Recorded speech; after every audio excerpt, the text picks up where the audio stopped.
And if anybody tells you your tasting notes are wrong, fuck them. Welcome back to Fools One Bourbon. I'm Justin. This is Matt. We are here at Man and Oak. There's a special guest in town, and we happen to have the ability to talk to him while he's here. Ryan Mills goes by that one dude, Ryan, on the socials. He is the national brand ambassador for LUXCo, so that includes Penelope, which is what we're really going to probably talk about mostly today, but also a pile of other things. Everclear being one of them. We got there's tequilas, there's a whole bunch under the LUXCo brand umbrella. Welcome, Ryan. Thanks for coming to Maine. Thank you for having me. I mean, this is the first time I've ever been in Maine, and I got to tell you, I would come here a lot more often if I knew this was the place. You say that in June. Yeah. You say that in June. Yeah. I don't want to be here during winter. Yeah. None of us do. But this is what we do in winter. We just come here and we just look out the window and like, God, it sucks out there. As we're looking down. Nice. Where are you at? Where are you located? So I'm out of Tampa, Florida. Okay. I'd say the Tampa Bay area. Yep. But yeah, I'm out of Tampa, Florida, but I go all over the place. That's awesome. So what are you doing here in Maine? A lot of fun things. So as a national brand ambassador for LUXCo, we are kind of driving around Maine right now, and we're talking to off-premise accounts, which are like retail spaces, and on-premise accounts, which are bars, restaurants, things like that. We're doing dinners, we're doing tastings at Man and Oak, and then we're headed down to New Hampshire to do a fun Best of New Hampshire. So that's awesome. Oh yeah. Yeah, New Hampshire's cool. The highway liquor stores are pretty neat. If you haven't seen it yet, I don't know where did you fly into. I flew into Portland. Oh, okay. So and then I fly out of Manchester. Okay, yeah, MHD. So, yeah. That's an interesting spot to fly out of. Yeah, not bad. It's another small airport, so it's easy, super easy. Yeah. Love small airports. Yeah, they're the best. Yeah, Portland's easy. Manchester's easy. Logan sucks. I got stuck in Logan for a while, so yes.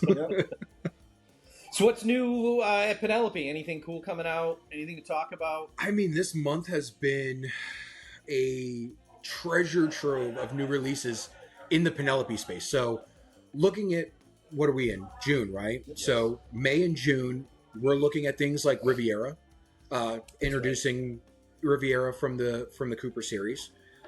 We introduced the Architects of Golf. We introduced things like our classic series, like Kentucky Straight Bourbon and Rye. So these are all the things that we've announced. On top of that, for those that don't, normally drink a regular straight bourbon whiskey or drink it neat, we introduced the new Blackberry RTP, so ready to pour. So I have enjoyed all the ready to pours. Yeah. Oh yeah. One I don't love. Is it I can't even remember. Is the peach one? I think it might be the peach one, a little extra sweet. But the black walnut. Black walnut. That's fantastic. Oh yeah. That's so easy to drink. The fun part about my job is going to different states, nationwide, talking with people. I love this job because I get to talk whiskey with people. Right. It's one of my favorite things to do. So when we're trying out the different RTPs, like the peach maple old fashioned, or the black walnut, or apple cinnamon, or the new blackberry, we're finding out kind of who likes what where, and everybody likes all four. There's a pretty wide swath of people that like these old fashions, but black walnut tends to be the front runner in most case scenario. It's between that and right now the apple cinnamon. Okay, yeah. And I think it's mainly because the black walnut's kind of a traditional old fashioned. You're using that standard black walnut bitters, and you're using a vanilla demerara sugar or simple syrup, and it just hits like a standard old fashioned. Sure. So yep. I like it. Yeah. Oh no, it's definitely. I drank. I like it. Yeah. Super sweet, but I mean they're good. Summer pour, I love them. Yeah. Oh, absolutely. I think we tried ours in the winter. But, we did, yeah. But whatever. We recorded it. I had a bunch before that, but we're a couple golfers. I know. Nice. We're not good, but we do it. Same. I know I've seen the Architect of Golf, the bottle in a picture on the interwebs. Mm-hmm. Can you tell us anything about that? I don't know if we're going to get it in Maine. I don't know what's happening with that, but I don't really know anything about it. So the only thing that I know about Maine, and I'm not a salesperson, so I don't know specifically exactly what's going on, but I think 4, 5, and 6 holes 4, 5, and 6 will be coming to Maine. I don't know if 1, 2, and 3 is, but just kind of give you an idea. So architects, when people hear the term architect, I want them to understand that it is kind of a building of oak staves within a bourbon profile, right? Or a stave profile within the bourbon. So like standard architect is French oak staves. The architects of golf are going to be American oak staves. So 1, 2, and 3 are going to be a bourbon whiskey that we use American oak staves in that create a different, what's the word I'm looking for here? A different feel Profile for each one. So I did all 3. I tasted through all 3. And number 1 is like really sweet. Like it's a sweet profile that I think bourbon lovers will really enjoy. Number 2 is going to be more on the spiced side. So you get those nice like baking spice, not like peppers or anything like that, but like a baking spice. And then you have a whole 3, which is going to be kind of an amalgamation of both. So it has a nice balance between the two, but the mouthfeel is creamy, it's heavy, it's nice overall. So when I try it with people, I tend to say like, which one do you like the most? Granted, all 3 are great, but which one do you like the most? And they'll either say, oh, I like 1 more because they have a sweet palate, or I like 2 more because they have a spice palate. But a majority of people like the balance between 3. That's kind of how the brand started. It was kind of a balanced spice and sweetness. So, but yeah, they're different times matured. They're different stave profiles to kind of show what we can do with different oak, American oak. Sure. Yeah. Now, is it a stave that's been introduced into the barrel, or is it actually part of the barrel that they changed out a few staves? No, so these are stave profiles. So with most case scenario, what you're seeing is like we're taking our blend, our 21 high rye, and we're adding it to a hopper, and then we're pitching staves in. And those staves aren't necessarily like barrel staves. And sorry, I'm pointing at a barrel over there. You guys can see it over there. The barrel over there, like we're not staves, but they used to be staves. They're shaved down, and then they have right, exactly. And we use a oak scan process. So oak scan, essentially, I know it sounds a little bit trivial, but it's literally scanning the oak to understand what its like compounds are. So we can look at the tannic levels, we can look at the different flavor notes that are coming out of that stave before we actually pitch it into the hopper with that bourbon. So we can automatically kind of assume what it's going to turn out like. That's wild. I didn't know we were existing. This is the Bryson DeChambeau of bourbon. It's like the Chat GPT for distilleries. What the hell? That's cool. It's a really fun thing to do, too. That's super cool. But this is the thing, like when I say it, some people kind of look at me sideways, but there's bourbon brands out there that are doing that already. Yeah. You know, if you look at some of like the Maker's Mark, the Maker's Mark Private Selects, you can see the mocha staves, you can see this, you know, those. That's the same kind of same process that they're almost using. So. Interesting. What's the background on the label, on the series, the Architects of Golf? Like, what is it? Just is there any connection to golf for Penelope? Or yes, so I don't know if many people know this. I don't know if they follow Mike and Danny, our co-founders of Penelope Bourbon, but both of them are absolutely they love golf. Like they love to go out, they love to play different courses. They go to the Masters every single year, so they just really enjoy golf. So the Architects of Golf is pretty much based on that. It's like the togetherness, the fun, the going out there, you know, sneaking a bottle under the course kind of deal. But each one of those labels, each one of those bottles, hole 1, 2, and 3 are actual different holes of a golf course. Cool. The other really cool thing that we were able to kind of do was hole 1, 2, and 3 is actually in the same case. So this is kind of cool for the retailer. I don't know about for the consumer, but each case goes out with 2 of each. So it's a 6-pack case. You get hole 1, hole 2, and hole 3 in that case. So if you want to collect, that's fine. You can do it. But find your profile. You can see which one you like and go from there. We wanted to name the holes, but there's rules and regulations by the federal government. We couldn't do it. What? That you can't. Such a weird thing to put a rule on. You can't. So most of the TTB rules are like you can't put something that's not either the company that's filing the what's the word I'm looking for? I do this all the time. The cola, like if you're filing a cola, it has to be a part of the company that's in there, or a part of a company that has already been kind of in the system, right? Okay. So with that, you can't necessarily put like Augusta Hole 3 or Par 4. But you can put the like likeness of it. You could definitely put the likeness of it because at that point it's just a design. Yeah. So we put those holes on there. Now, don't ask me what holes they are. Like somebody knows. Somebody definitely knows, and I'm like you. I play golf. I'm not a golfer, so Sure. you I know don't even know I if I enjoy say it. I play golf. I go to golf courses and I hit stuff. I'm usually just trees, water, ducks. You know, You get the most out of the course. You get to see all of it. Yeah. Exactly. I'm smoking a cigar and drinking whiskey. Yeah. It's like fishing for some people. Like that's what I'm there to do. I'm just there to relax, maybe hit a few balls into the woods, and then drink some whiskey, smoke some cigars. Perfect. Yeah. And you that's my mentioned kind of this new release, the Classic Series. You want to pour some up and Absolutely. talk about them? Let's do golf. this. We are in a bottle club. It's the right thing to do. Right? I'm going to pour the rye, if that's okay. I'm gonna Yeah. pour this one. Pour me one of those too, man. All right. You want a heavy pour, I assume? No. It's going to be a long night. Yes. I don't want to walk home tonight. Why not? It's a long walk. I don't have. All right. So this is classic rye, Yes. and this is 92 proof. Yep. Nice. So I want you to think of the Classic Series as it's literal like an everyday item. It's a classic version of the things that are already out there. So our rye whiskey is a straight rye whiskey out of our Ross and Squib distillery. It's a blend of our 95.5 and our higher or less rye mash bill. So it ends up being like around a 93 rye and then 7% malted barley to create the Penelope Classic Rye series. Now, the cool thing about that is it's not overly minty. It's not overly dill or medicinal.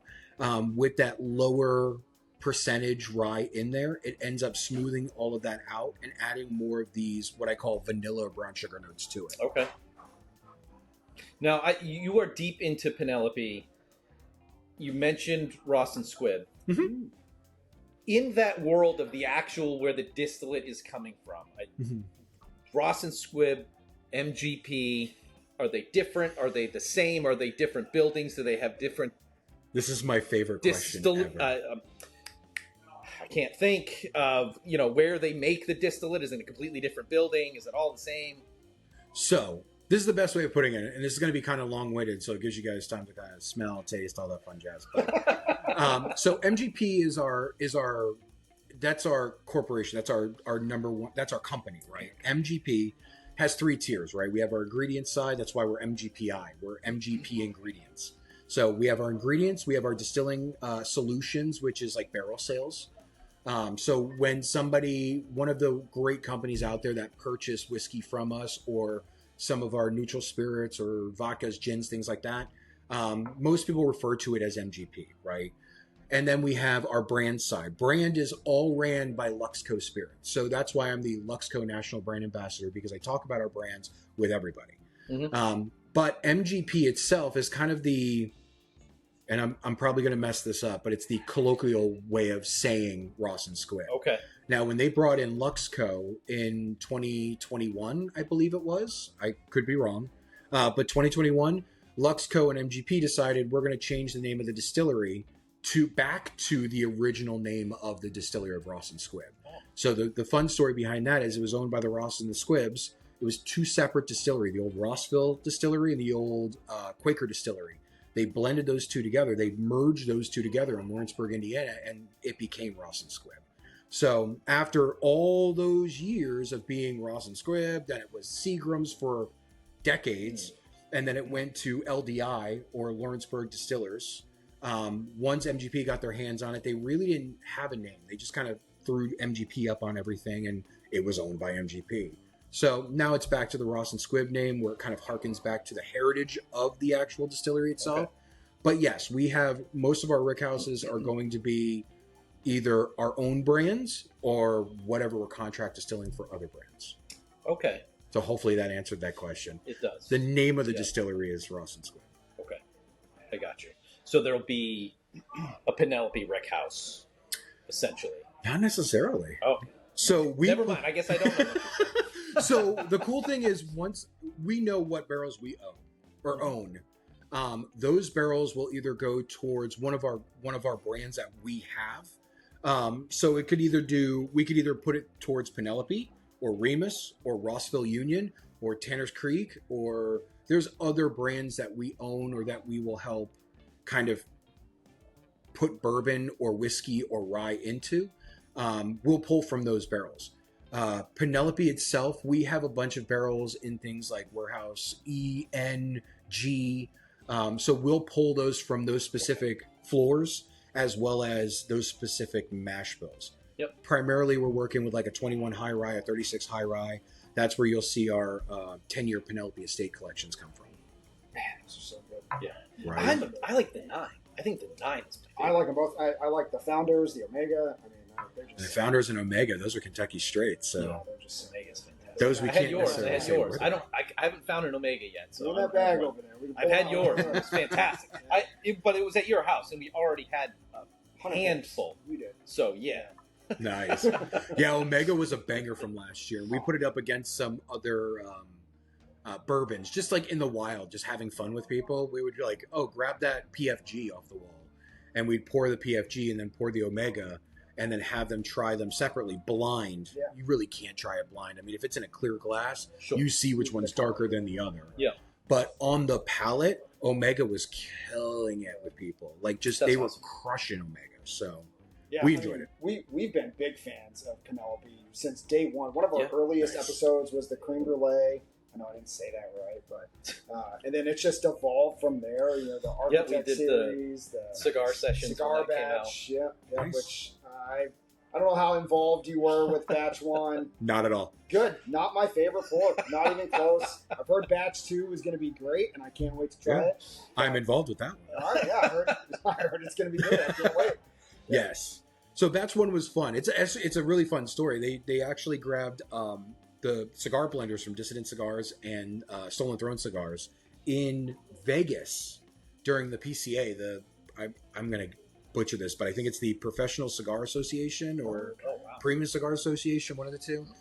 But they grabbed Sin and Lee from those two companies, and they brought them over to 8 in the, what is that called? Hilton Grand Vacations, like resort area.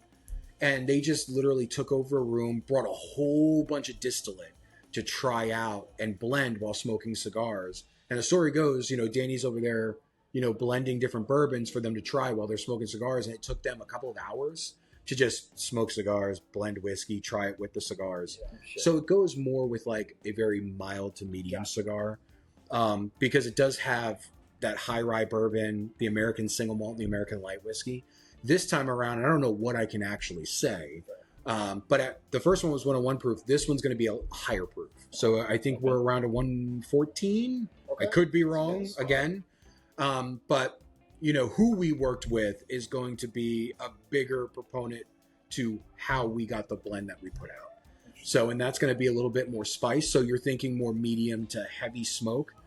Something fuller flavored, something that's going to be, and I'm a cigar smoker, so like I wanted something with a little bit more spice on it. And I think Danny did a great job. We all kind of just worked together, but Danny knocked it out of the park as usual. And I can't wait for that to hit the market too, because I'm a huge fan of the cigar sessions myself. When should we expect that? Later on this year is what I will say. I'll have to say sometime, hopefully August, September timeframe, but that's TBD. That's right. So ready for Yeah. Bourbon Fest. Yes. Because we might have our blender out there for Bourbon Fest. So That's cool. yeah. So I don't know anything about like a brand ambassador.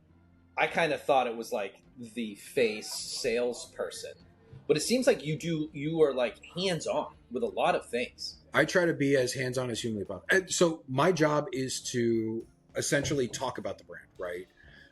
Or at brands in general, but I don't even stop from there. I go directly into whiskey enthusiasts, right? I'm a whiskey enthusiast. I'm a bourbon enthusiast. I love all sorts of kinds of whiskeys that are out there. So I talk directly to those people, mainly because a lot of people have questions. They want to know more about what goes into the process of making the products that not only we make, but maybe even the products that other people make. And they just want a general understanding. So my job is to really just kind of, and I don't want it to sound off, but to educate, to talk whiskey with people, to talk about our brands, but give people kind of the line of sight of it. Now, I travel all over the place to do that. So this week I'm in Maine. Last week I'm in Maryland. The week prior to that I'm in Chicago, Illinois. I could be in Georgia, Florida, you name it. I'm all over the place. But I don't work on the sales side. We work within the marketing side of it, the brand side of it.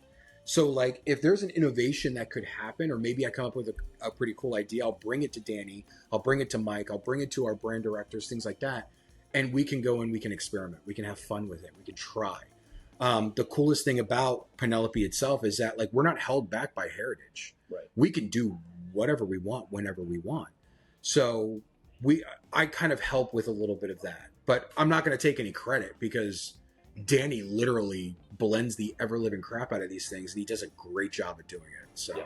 Okay, I guess and what made me ask that question is because I think I've seen some of your content where you're helping out, you're picking barrels. Oh yeah, I help with the barrels, and that's what I mean by more hands on. Yeah, it definitely seems like you're more in there affecting what gets put in the bottle than just the face, right? Yeah, they gave me the keys to the kingdom, so that's their problem, not mine. Sick. Like, look, this is how I like to look at it, because it literally blows my mind to think to myself, like, I was a whiskey enthusiast. To give you some of my background is I am not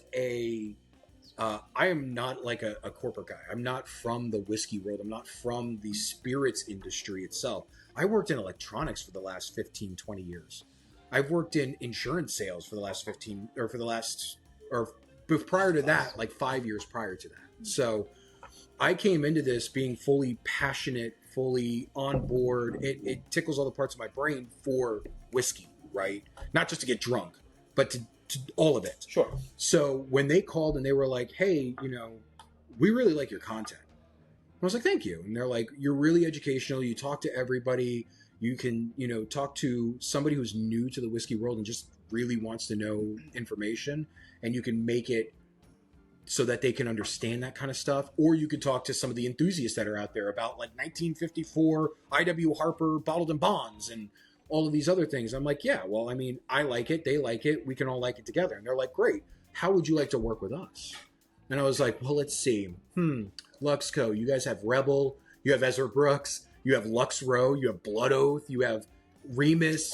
Blood Oath. Yeah. So you have all these things, and like, I love all of our brands. I can't say that there's a single brand that I'm just like, meh, I don't really like it. And trust me, if there was, I would tell you. I like all of our brands. So when they said, hey, do you want to come, travel around and talk whiskey with people? I was like, heck yeah, let's rock and roll. You want to sell insurance, or like, do you want to right, travel around and drink You want to whiskey? continue to work for this, like, and at the time I was in appliances. Sick. Yeah. You really like home appliances because it's so wildly exciting. No, it was not. So I was like, yeah, I mean, why not do that? That's fun as heck. So that's awesome. Congratulations. I got in with them about a year and a half ago, and I've just been having a blast. So, but yeah, so like the brands themselves, they come out and they ask to do all kinds of fun things. That thing that you were originally talking about, though, I was there doing single barrel picks with people because the barrel team needed help. So I was like, if the barrel team needs help, I'll fly up there and do the job myself. Like we'll do it together. Why not? And that's the thing with me. I will do whatever they need me to do to help out with the brands in general. So if it's like I need you to help with a innovation idea, sure, let's put our heads together. I got a really good one. I'm not talking about it on any public thing, but I got a really good one that I hope that they do at some point in time because it's delicious, and I've done it at home.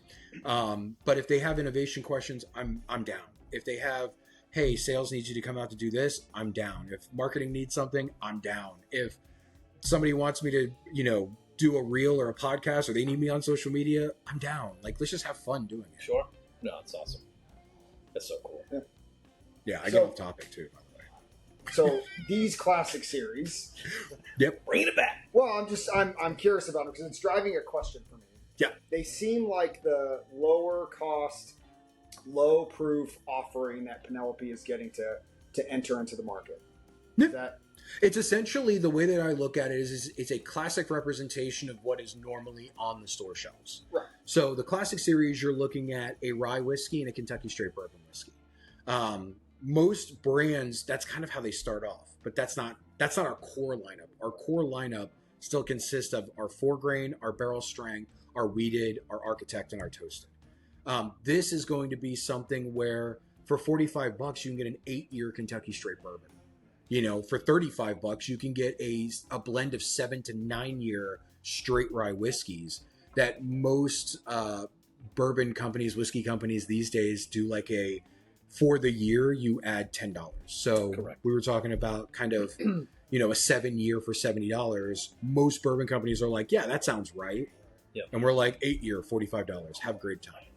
So we're just kind of we're jumping into that space that normally we played in like a 4-grain space, which is not a traditional or classic bourbon. Right. So these are our classic expressions that we're trying to get into.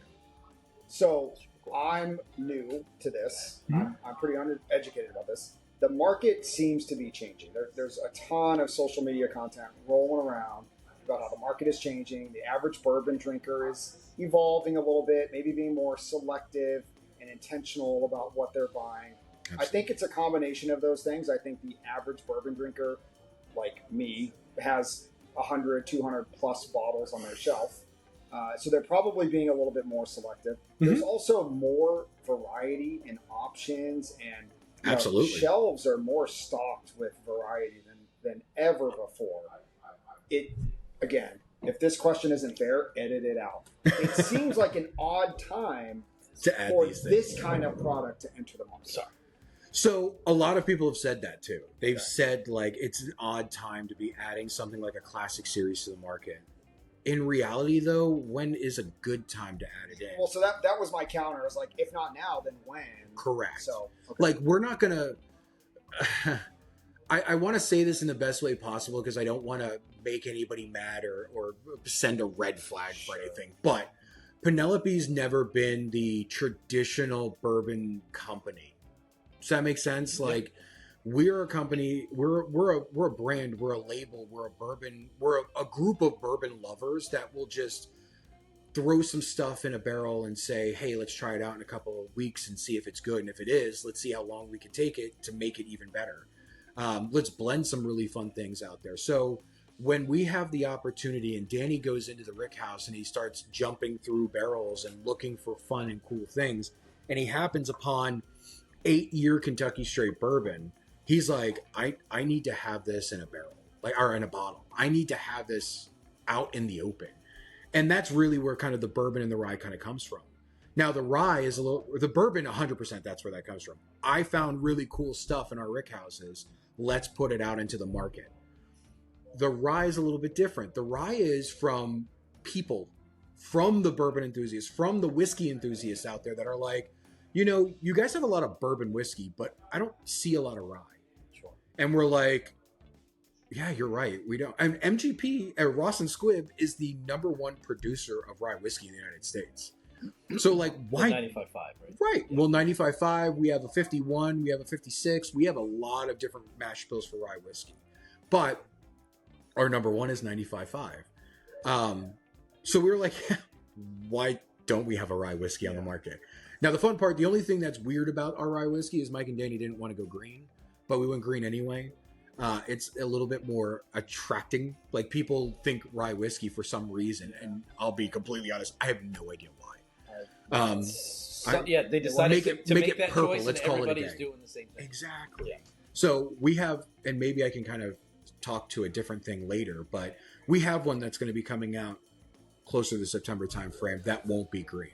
But a classic rye, that's where, we wanted to bring that out for people asking us, like, why don't you have an everyday rye? You have the Tokai rye, you have the toasted rye. Like, that's a good one. That's a good one. We did a single barrel 16-year estate collection rye, but you've never put out an actual everyday rye. And truthfully, where the classic series started was, what are going to be our everyday what are our everyday bottles? So these used to be known as everyday bourbon, everyday rye. If you talk to a salesperson, they'll probably say everyday bourbon, everyday rye. But our classic series is that. It's for you to grab in the store at any point in time.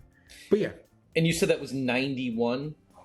Is that what you said the mash bill was? On the rye, it's a 93% 93. rye. So 93.7. So 93 rye whiskey and then 7% malt. Yep. I felt like I could taste the malt in that one. Malt tends to even things out in the whiskey world. So if you want something, let's say you have a whiskey that's a little bit too harsh, a little bit too peppery, a little bit too prickly, let's say, like sparkly on the palate, effervescent. Yep. If you add if you add a little bit more malted barley to it, it can tend to smoothen things out. But the real reason why we use malted barley is so that we don't have to pitch enzymes.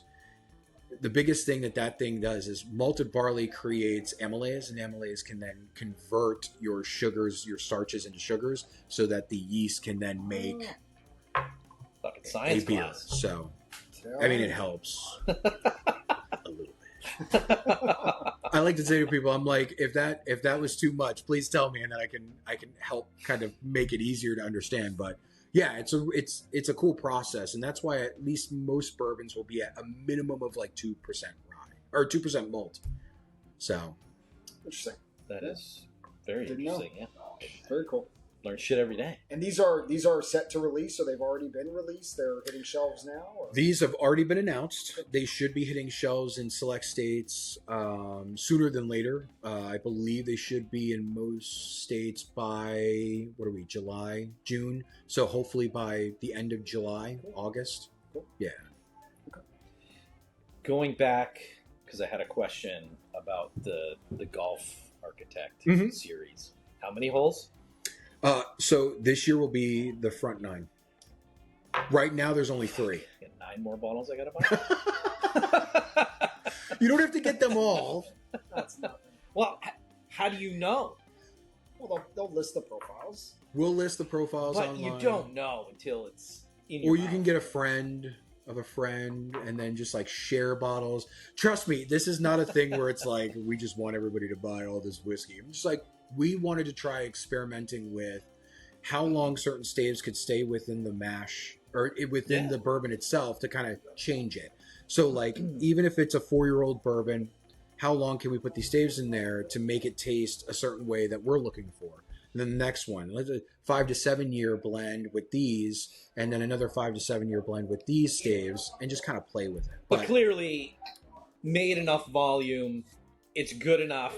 You know, we're putting it in bottles because we want people to try it. It's still limited, so it's not something. And limited is kind of subjective between different brands, right? Our limited is like a couple thousand cases, right? Even though a lot of people know who the Penelope name is, it's not like we're pushing out 1 million cases a year. We're a good caseload, but we're not a household name just yet. But with that, those are going to be still limited, and we're going to do the first 3, then the 4 through 6, and then 7 through 9. And then next year you'll probably get a back 9. That's cool. I don't want to guarantee anything. Well, Maine won't see them for another 2 or 3 years. Yeah, we'll be buying them all from mass. Yeah. Well, I think talking with our salesperson Caitlin, she was saying that it should be 4 through 6 should be coming out sometime in the next 2 months in Maine. Oh, wow. Maybe. I mean, don't quote me Wonder if we again. can get 1 through 3 though. Beggars can't be choosers. Let me drive on down to somewhere. It feels like everything is controlled up here at this point. Yeah. Well, yeah, Massachusetts is pretty wide open. Oh, Massachusetts is the wild, wild west. Yeah. Yeah, Massachusetts, you might be able to find it. Yeah. Or, take a vacation. Go to Georgia or Florida. That's what I'm thinking. We have all kinds of I was things just there. down to Florida. Yeah, and I found some great. I wasn't. Yeah. I went with a carry-on, and I was not checking luggage. Check the carry. That's how I travel. Look, I get to go into some of the coolest retail places and see some of the best whiskeys I've ever seen, and to a point where the prices are good. Like, if I see like a whiskey that I want at a bad price somewhere, I'm gonna go find it somewhere else at a good price. Oh, for sure. And yet, every single time I show up, I'm like, I'm not checking a bag. I just want to get on the plane and get home. Unless you walk in and see a BTAC at MSRP. Even then, I would go, I've had all of them, except for the E.H. Taylor. I haven't had that one. Hear terrible things about it. So if I did see one of those, You have to. I may check my bag at that point. I guess at that point you just go to UPS, get a box. I don't know. I don't think I can say I can do that. No, of course you can't do that. No, barbecue sauce though does a great job in the mail. Yeah, essential oils. Yeah, all the things. I mean, essential oils are just distilled oil. True. Yeah. Yeah, that's right. I mean, this isn't a sin. Just pour it on you. You smell. I believe it's an essential oil. Smells like. You guys drank the rye. You want to try the bourbon now? Yeah. Did you? I poured the bourbon, but I'll drink it again. Oh, I didn't pour the bourbon. I poured I the took bourbon. this one because I'm a big What are fan you of. sipping? I'm not sipping on anything. So I'm a big I fan poured of the that bourbon. creme brulee. We did one of our episodes that you didn't watch on YouTube was a creme brulee. We did an architect episode between the architect and the creme brulee in my swimming pool. Nice. Yeah. I like that. It's It not was very so nice. ridiculous. There's Justin with tattoos and tan, and then this white, just neon figure holding Penelope on the other side, and it's not. That It would was be good. me. Yeah. I would be Yeah. the very, what is it called? Not translucent, but that bright Oh, white. vibrant. Like, Yeah. don't get me wrong. I have a little bit of tan here, but Yep. beyond that, Yep, it's just farmer stand. Yep. it is stark white. Yeah, I was like in my head, like this is a great idea, and then I saw the clip of it, and I was like, what the fuck? Why would we agree? And then you just take a picture of yourself afterwards. You're like, "Yep, I'm red for It a was reason." It was. I found it hilarious. We got like 8 viewers, but I don't care. As soon as they saw us in the pool, like, fuck, get out of Yeah, here. what is It's that? the Irish skin for me. I'm just like, I burn easily. All right, so this is the bourbon. We haven't gone over that just yet, but this is a Let me grab it. 8-year Kentucky straight bourbon, or KSB, however you want to call it, and it is the mash bill on this is a 78 corn, 10 rye, 12 malted barley. And this is distilled in Bardstown, so this is not Ross and Squib. This is not Ross and Squib. So this is purely a Kentucky straight bourbon. There's so many people are going to want to know. They're like, well, then where did you get it? You're not specifically saying where it's from. We found it at LUXCo. That's as far as I can say. But it is a delicious Kentucky straight bourbon. Like, it hits all the notes that I tend to gravitate towards. You know, I'm a huge fan of those things. Like Ezra Brooks is the same mash bill, and Ezra Brooks, originally from the Heaven Hill Distillery, like came to LUXCo and is a 78, 10, 12. And it's just a fantastic overall like ride bourbon, or what most people consider just a standard bourbon. But like it harkens back to all of those like Ezra Brooks days, the old Ezra Sevens, or like, you know, similar to like Evan Williams or Elijah Craig. So it's a good overall Kentucky straight bourbon, and like I said, 8 years for $45. Is not Which bad. is interesting because if you ask me, is it young or old, I would say it tastes young. It's sweeter. Okay. It's definitely on the sweeter edge, but it has that nice aged funk throughout the middle. Okay, well, I'm definitely getting the funk, but it's like the taste profile for me seems a little sharper than like an older bourbon, where it's Okay. kind of like more of a slow, like a thick, It's not oily burn. if right. you It's will. not as viscous. Yeah, as you would say. Yep. That makes sense. Oh yeah, I mean, It's not bad. I've had 4-year $45. bourbons that taste right. I mean, $45. That is. I've had 4-year-old bourbons that taste like they're 12 years, and I've had 18-year-old bourbons that taste like they're 2 years. So Absolutely. Again, beauty is in the eye of the beholder, kind of deal. for $45, that's a steal. Right. Again, the problem that I run into is I'm not looking for an everyday pour. I'm not. Not anymore. I wonder. And now who you're in that is. enthusiast space where Yeah, you're like, now yeah. I'm looking for something crazy I've never Yeah. seen before. Like you, I mean, I'm sure you can even watch back on the camera there. I'm literally, as you guys are talking, I'm kind of like doing one of these numbers, looking at Looking all at the the cool wall. stuff that's Yeah, happening in yeah. here, and I'm like, what can I try next? Yeah, 100%. And that's where most of our bottles kind of come from. Is like, what haven't I had yet? Oh, this one? Yeah. Oh crap. This is definitely something that I'd buy and I'd share just openly with absolutely. anybody and just say, you can grab this, right? Like, Yeah. this is enjoyable. $45, you can have it too. Some of the bottles that we have are 150 plus, and it was a single barrel. It was a release. You can't get this anymore. You know, love sharing those, but it's not something that we can connect with people on. Right. These are sociable. Yeah. Like, this is something you put on the table. This is like I'm showing up to a friend's birthday party and I'm going to bring a bourbon with me. 100%. I can grab one of these. 100%. Or I'm going to the beach. And the reason why I say these things is like I'm going to the beach. Why? Because I can grab one of these, or not because I'm going to the beach, but how am I trying to say this? Because it sounds weird. When I'm going to the beach, I'll grab something that's lighter, something that's a little bit easier to drink. Yes. So like $45, I'll grab this bottle and bring it with me. A, it's a good drink. I can make a little bit of either a spritz or some kind of cocktail while I'm at the beach, or a mixed drink at the beach. And then what's the worst thing that can happen? For a $45 bottle of good bourbon, like, I get to bring it home? Oh, no. Yeah, exactly. You drain half of it and you give it to your buddy. Right. You're not bringing a it's GTS funny 'cause, to like, the beach. Because Or like to a party. some of the community might, hate on stuff like that, drinking cheaper bourbon, if Not you will, some, right? a lot of it. But what's like crazy is like, but nobody would hate on, hey, I got to do a lot of yard work. I'm going to crush a bunch of Bud Lights.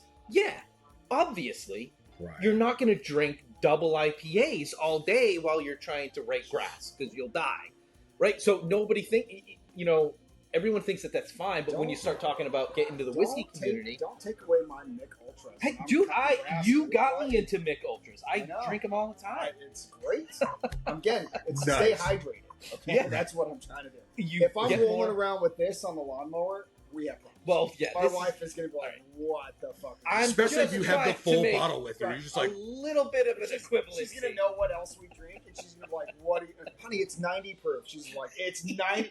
What are you saying?" Right. Quick question. okay. So a lot of your, at least your Instagram posts, you are smashing the shit out of a Glen and a bottle. Have you busted any? I have broken, not a Glen. I haven't broken any of the wisdom glasses that I use. But I did have a Tua glass, which is like an Irish whiskey vessel, an Irish whiskey glass. Just smashed it. As soon as I dropped, the bottom part of the Tua glass that connects to the stem just annihilated.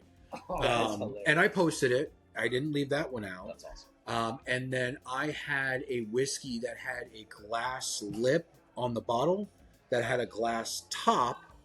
So when I smashed it down, it literally annihilated the glass lip on the topper. So, and both of those Dream I posted. Spirits? No. It was, I'm trying to think who else. oh Glass my goodness. topper. It's Old the Swagger? golf ball. Why can't I remember their name? Because I do like their Fitzgerald? whiskey. No, it's Blackwood You got me. bourbon, Backwood bourbon, Blackwood bourbons. It's based off of this is great. I'm just gonna start dancing. The We'll cut it. Caddyshack. Okay. What is the name Bill of it? Murray? Is it Bill Murray's? No. Okay. But it's a golf related, and it's a really cool bottle, and the whiskey in it's actually pretty good. What's the name of that? Interesting. We'll look it up. We'll look it up and post we'll it. cut it in. Yeah. Yeah, we'll the drop name it. of that whiskey. I can't remember the name of it now. That's gonna drive me crazy. Sounds like I don't have it. Backwards. Gotta Black- get Get it. it by $10. Something good. It's a good whiskey, but I slammed the bottle. It just shattered. And then I was like, well, I'll feel bad if I actually post that. And then I asked the owner of the company. He sent me the bottle, and I was like, hey, this thing's smashed. Are you good? And he's like, I don't care. Post it. I'm like, okay, I'm going to post it. I will say I'm going to give you some kudos.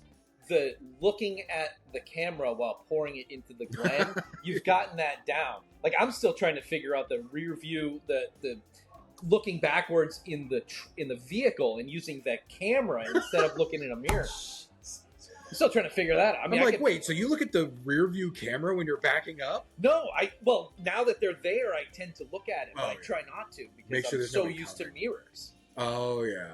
Well, I just like the fact that now car mirrors will, if you, in certain cars, you can actually have them dive down Yes. when you hit reverse. Some of them So do it automatically. Yeah, my car now, if I hit reverse, they go like this, and I'm like, oh, now I can see where I'm going. yeah. I There's can see the line ground. that I Yeah. did that I Yeah, oh, parked the over. fucking curb. Yeah.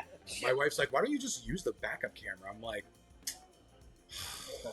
no, that's not how this works. Yeah, we understand. You might find yourself one day in apocalypse and there's no backup camera. You got to know how to use. You got to put mirrors. your arm behind the thing and go like this. That's I what I'm say I worried about never when do you're that. apocalypse. I look.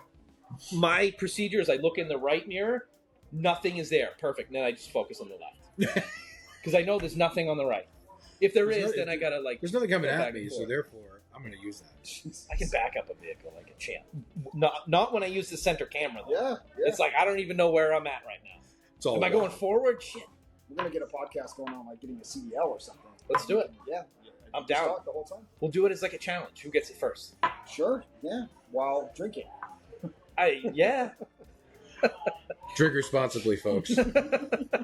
Anything that you have going on that you want to share? Nothing for me. I'm all over the place, but We have a couple fun things coming down the pipeline for Penelope Bourbon, at least. The new estate collection's coming out probably closer to the September timeframe. There, we're actually going to have one called the Conundrum Rye, which is going to be a high-aged rye whiskey. Then we're going to have. Do you say "What's in my mouth" when you drink it? You're just like, wow, this has got me thinking weird, like different, like it's not 100%. But we're going to do another 13-year bourbon. It just won't be Kentucky. It'll be Indiana. Okay. We'll have another private select in a single barrel like last year and the year before that state collection. Madagascar's coming down the pipeline, which will be a Penelope Cooper series. Bourbon finished in cognac cask, so it's super vanilla, which is nice. And I think people will approach that very kindly. The people that like finished bourbons. I think I got into Penelope because of the breadth of offering. As far as there's just, it's not like all the same. It's not the same bottle, same mash bill, different proof, right? Because that's out there, and there's nothing wrong with that. But like, I know I got into Penelope originally because there were so many different types, and I like finishes. I don't always drink finishes, but I do like them, and I think Penelope does it very well. Yeah, there's something you can find. The cool thing that I like to say about Penelope, and you may hear me say this wherever you may, wherever you see me, but when I'm talking about Penelope, the cool thing about it is we hit, the beginner in whiskey, and we hit the enthusiast in whiskey. If you want something to start you off with, we have RTPs. If you're, I don't really like bourbon, I don't like whiskeys, great. Try a peach, a black walnut, a blackberry, or an apple cinnamon RTP old fashioned. You may like it. And if you don't like that, you might, add some soda water to it, make it a seltzer, make it a spritz, right? Oh, now I like it. Cool. Then you get into, this is my first bourbon experience. I took my dad off of light beers with Penelope 4 grain. You know what I'm saying? And now he's like, got any more of that white label? And I'm like, go away. But, it doesn't stop him from taking some. But we could start people there. And then, yes, every single one of our bottles, for the most part, there's going to be something different than the last one. So our 4 grain is a different 4 grain than our barrel strength 4 grain, right? With the standard 4 grain, you're looking at a 75% corn. With the barrel strength, you're looking at like 82% corn. You have the wheated, which is a 74% corn and a high wheat.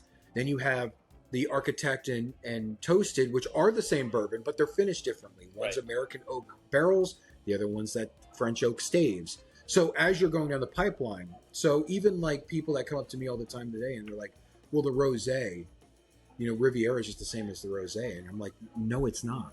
Regular rosé is a 4 grain bourbon mash bill, like our white label, but we put it in a 100% French Grenache cask. That is what rosé is. Riviera is our wheated mash bill blended with an 8-year American light whiskey and then put into a mixed rosé cask. So instead of it being more, I might like that one. I said no to that one, but I might like that one. Berries and cream. All right, berries and cream. At least that's what I get from it. Everybody has their own tasting notes. By all means, what you get is what you get.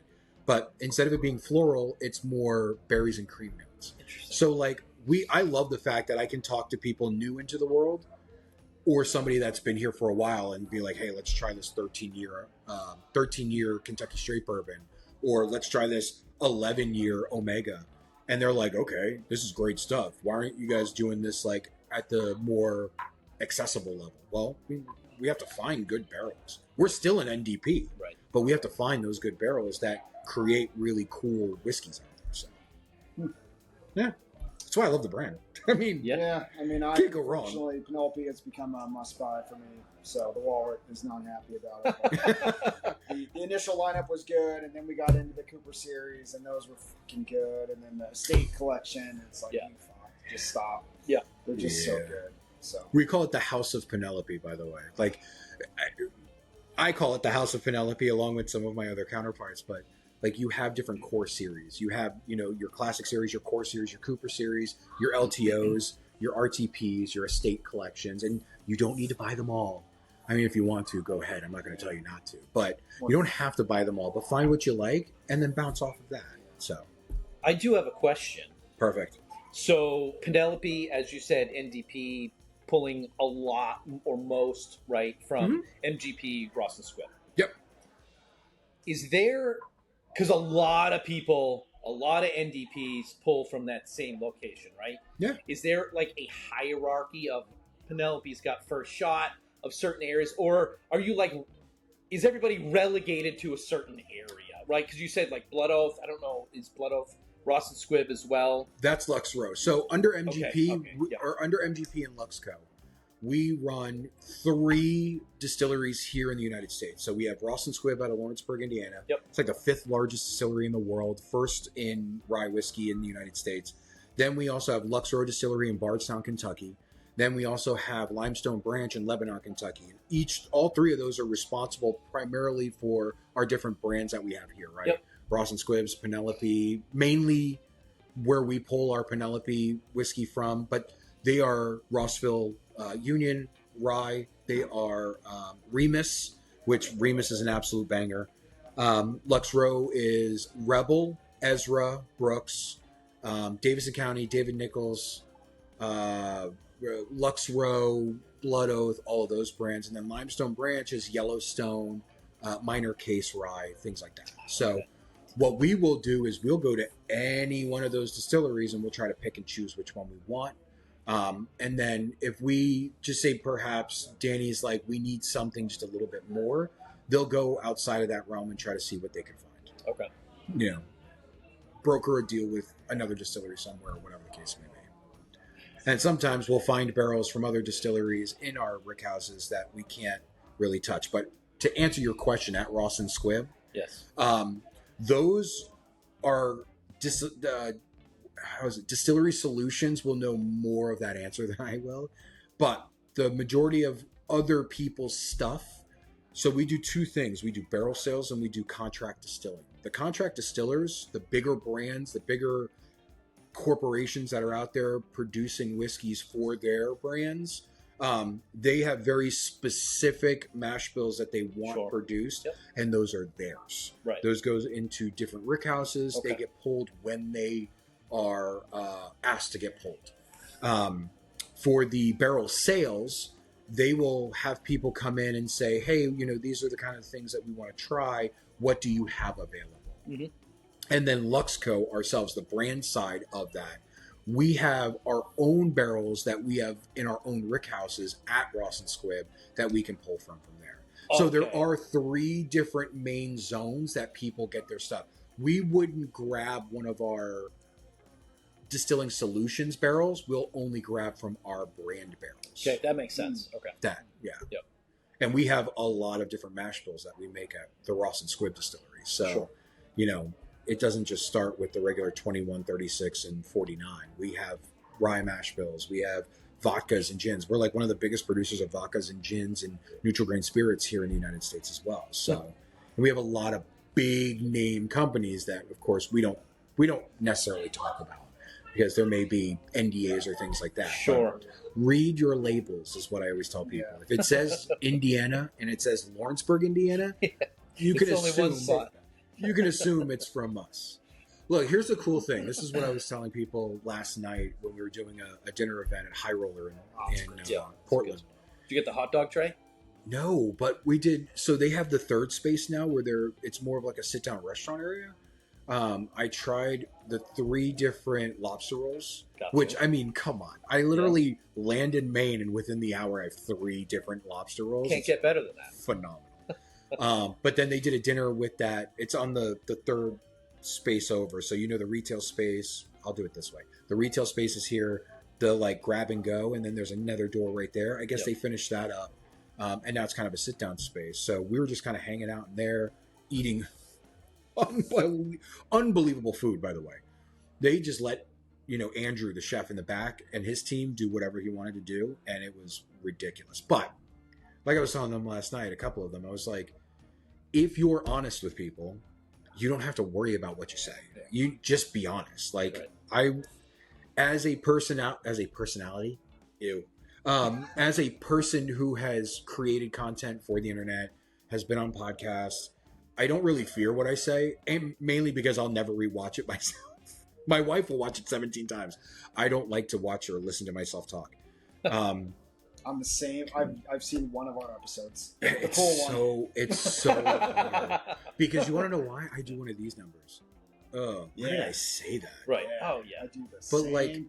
As long as you're honest and you stay transparent with people, you don't have to worry about them grilling. Like, what's the worst you can ask me? Oh, do you like cats? No, Yeah, fuck cats. I'm not a cat fan. And if that gets me canceled because I'm not a cat fan, it's not like I'm going to go beat a cat or hit a cat with another That's a cat. soundbite right there. I'm going to go beat a That's, cat. that's how you start. That's how you start it. I'm going to go beat a cat. Damn it. Now it has to stay in completely. Actually, I like that. Please tag me. But, like, that's what I'm saying. Like, I'm not a cat person. I'm a dog person. But, yeah, so just be honest, be transparent. You're fine. Love it. Yeah. I feel like we don't have any option other than transparency. We just don't know enough to lie yet. So Yeah, that's right. That's right. You get nothing I mean, but the we unfiltered could just truth. be talking bullshit the whole time, but we Yeah. don't know any We have different. no idea. So, you can tell Ignorance by is our- bliss. You can tell by our tasting notes. We're like, oh, it tastes like bourbon. It's Yeah, good. That's good. Well, I that's like the it. great part, though, is that's where you start. And if anybody tells you your tasting notes are wrong, fuck them. Yeah. Like, Yeah. they're not. I think we're both pretty decent at this point. Then Oh, do it. Then but do yeah. it too. Yeah, I don't even care. You This know, tastes it's like always- malted brown sugar. Yeah. And you're like, what is that? I don't even know what that is. It There- tastes like tire fire. Yeah, we had a couple Okay. where the advent calendar. Oh, this tastes like shit. My God. I don't even want to talk about it. Shit. That's my favorite. Yeah, the I love things that Flaviar taste like Advent shit. calendar. I Oh, think my favorite part of this whole podcast and The Flaviar calendar. it was so Had to run in with one of those. so bad. There's only a handful that I didn't really like. I don't remember which ones they were. There was I just don't only a think we were- handful we liked. I don't think we were. Oh, really? I mean, it was just we were. I think we went in with a bourbon whiskey mindset. And Yes. It was just, Oh, we yeah. did. it And was then you just get all kinds of all things. over. You get the Scotch And whiskeys, you everything get Irish was whiskeys. finished 18 times. I feel like, Oh, yeah, shit. I feel like that's what they did. Like someone had the bright idea that said, if the description is really complicated, it's gotta be good, and that's what they chose. And it just- didn't work out for us. I'm sure they sold a pile of them, and hopefully not everybody was. I think upset. if we, yeah, I mean, yeah, they had every paid influencer out there talking about those holiday things. Yeah, so. we didn't get paid. we tagged them. They never responded. I got a free one time. They were like, "Hey, you want one?" And I was like, "Sure, let's do this." And they're like, "You only get paid if you get a referral." And I was like, "I'm not really going to refer people to it, but I'll Right. show people it. Right, Like, yeah. it's kind of cool." Yeah. And I never got paid for it. Well, it's kind of interesting. We were both kind of excited about it. Like, Yeah. oh, this would be kind of cool. So first it started excitement, and we were let down immediately off the first day. Oh no! And then it just kept getting just worse. snowballed. And then it got to a point of like, fuck, we gotta do this every day. We gotta edit a video every day. Son of And a then, bitch. and then we get on and we see people doing the seal box calendar, and we're like, "Wow, that sounds really good." Yeah. Fuck, we should have got that one. Like, yeah, you know. Like, Let's do this. It Drink was this. just a whole- Let's drink this Chinese whiskey today. Sealbox which does a actually, fantastic job. It looks And so it got good. Shout out Oh. 323 Bourbon Library. Like that seal box calendar just looked phenomenal. Yeah, Sealbox does a good job with that. Yeah, but you're right. Having to freaking okay, became a let's take job. this. Now Yeah. let's do. We actually started yeah. like getting mad at each other a little bit. Well, like We're gonna everybody. do it tonight. No, I don't want to do it. We got to do it. I don't want to fucking do it. Well, that's when you just get like stupid, like ignorant with the. That's what like, you're just like, this sucks. Yeah. I don't even want to do it anymore. We had some wild sound bites that Yeah. actually led to It was- meeting some it was friends. fun. Yeah. Nice. Making some connections. Yeah, we So, talked to a yeah. distillery, a Yeah. Scotch in Nice. Scotland. Guy was in Eden Mill. It was yeah good. Eden It was Mill good. at a St Andrews. It was super Well, cool. and that's what I say. Like that, it goes back to your point about transparency, where we are being ourselves, and it leads to meeting people, making connections, building relationships with people that we never expected to meet or talk Right. to. Yeah. You know, people like yourself, Caitlin. Just it's opening so many doors from a I don't want to call it a hobby, but from like a passion project standpoint, Yeah. where we're meeting other enthusiasts that are excited about the products, and it gets us excited. And Yeah, I mean, that's all we can ask for. and even So, today, like this is new for us. No one contacted us and said, "Hey, we got this thing. We'd like you to talk to this person." Wait, you've seen our shit, right? We just like sitting around and talking. Yeah. Like why this is not? awesome. Why not? Super great. So Well, good. Keep it up. I mean, I'll never tell anybody not to do something. So, I love it. like, if you're this is the thing. If you're enjoying it, then keep doing That's it. where we're Right. at. Yeah. If you like Fun talking for to us. people, Yeah, it's you not a like job having yet. fun. Not yet. We got a target to reach for. You got Yeah. space. You got space. You can do it. I believe in you. Well, Ryan, appreciate you joining Definitely. us, This is coming to fun. Maine, hanging out. Super cool. Yeah, come back soon Absolutely. Yeah. I'll come to Maine anytime they ask me to. in the Yeah. summer. In the Yeah. summer. No, I mean, you I'll should come in the winter. fall. You should I'll come in the Oh, winter. sure. I'll come Fall in is the cool winter, because you could see the foliage. You'll be a leaf fall's peeper. It's like I need to see the leaves change. I Isn't that what mean, everybody says? If you've never seen it, it is cool. It's gorgeous. Yeah. I mean, I have leaves in Florida that No, It's different. when It's you different. go up into the mountains and It's all different. you see, you can't see anything else. Highways are is surrounded just by- orange. Orange, reds, Yellowish. yellows. Yeah, it's cool. Yeah. But then you're like, okay, cool, I did it, and that's Yeah. fine. But that's Check it off your But your bucket list. exactly I saw it. it. I'm good. The wife will Yeah. appreciate it. Bring the wife. Oh, yeah, she'll It'll be a 100%. Great Yeah. time. I'm telling you, she's like, I need to come up there with you because you're already talking a big game. So Yeah, it's a cool spot. I'm Food down. here is really good. I mean, you found out this is a food city. This Portland. my goodness, the food so far. We even had a burger at a place down the road, and it was like, okay, this is a good burger. Phenomenal. She's like, yeah, it's all craft. They all do everything here, even make the buns. And I'm like, What place was it? Black Cow had a Oh good burger. yeah.